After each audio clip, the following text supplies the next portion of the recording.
scholars out there. I hope everyone out there is having a grand day. What I want to do today is we've already established our web application gateway. What I want to do is show you how to install a web application firewall. Now, if we come over here to our web application gateway, if I go to web application firewalls, right now we are on standard version 2. We need to be in WAF version 2. But if I click over here, if you see, if I hit down here, I have none. What you can do is you could come over here and you could click create new. But there's nothing here, right? We don't have anything here. So what I want to show you is if I come over to this side, I have different ways of going about getting a web application firewall. So I type in web application, you'll see web application firewall policies pops up here. Or if you go to this corner and you click create resource, and then you type in web application firewall, you get a number of web application firewalls that you can use. So if you want to use something like Fortinet, or if you want to use something like this VSRX, next generation, there's a bunch that you can use. Where I'm going to do is I'm going to go with the Microsoft one. So I'm going to click on create web application firewall. And it will bring me to the same area I would have got if I had just came up here and typed it up. Now, when we first start off, I want you to pay attention over here where it says global WAF. We're not clicking on that one. We want to do a regional WAF application gateway.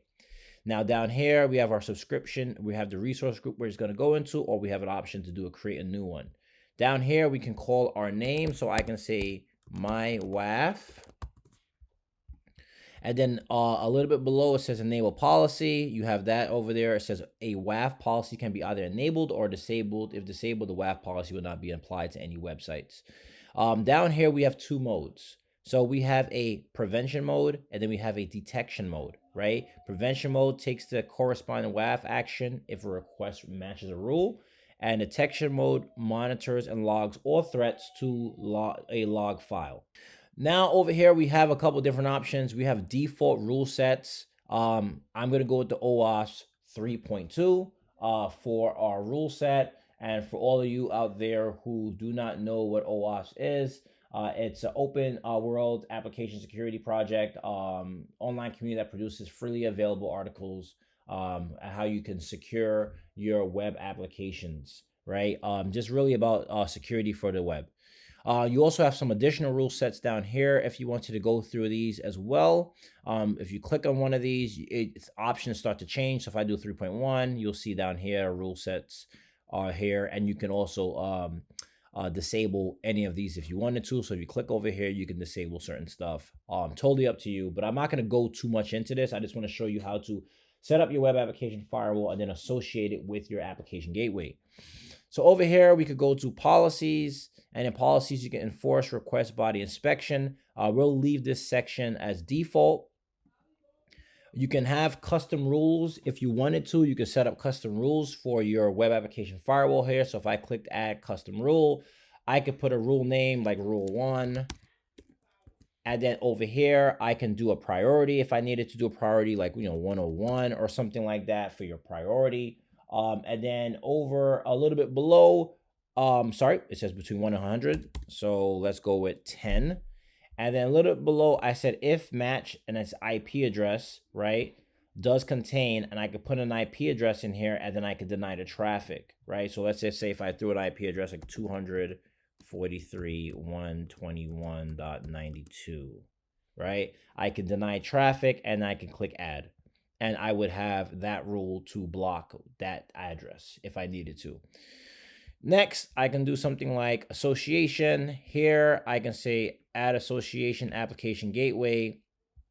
And then down here, I can click down here, but it says no resources is found at the moment. So I'm going to cancel out of this. And what I'm going to do is I'm going to create this and I'm going to add it from the web application firewall side. For some reason, for me, I tend to get this when I'm using it. If anybody knows why or something like that, please let me know. But I'm going to go ahead with this way.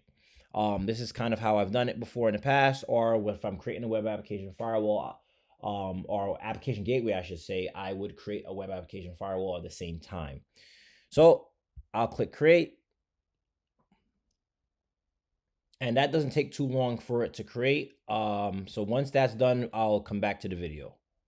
So our web application firewall is now set up. It is configured. Right here, we can do some more stuff, manage more rules if we wanted to manage any rules or anything like that, and add some more stuff here. Down here, it says associate application gateway. Let's see if it's going to allow me to do it now. Application gateway from here, and I'm not getting anything here. But if I come up here and I go to application gateways, and I click over here and I go to web application firewall and I do WAF version 2, right? And I think that's one of the reasons why, right? Because I had the tier wrong. If I had the tier on WAF version 2, then that's why it's not showing up. So forgive me on that one. And I come down here and I click my WAF and I click create, or actually, I don't even need to click create. I just click save.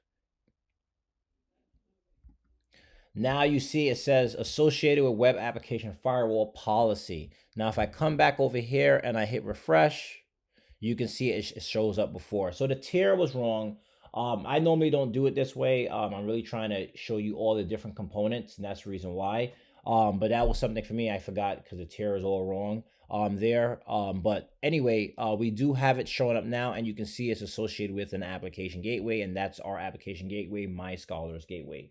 So this was a short video for showing you how to set up a web application firewall for your web application, for your application gateway, excuse me.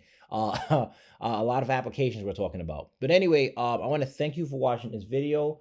As always, my goal here at Cloud Scholars is to get you from scholar to consultant, and of course, consultant to expert. Thank you, and see you next time.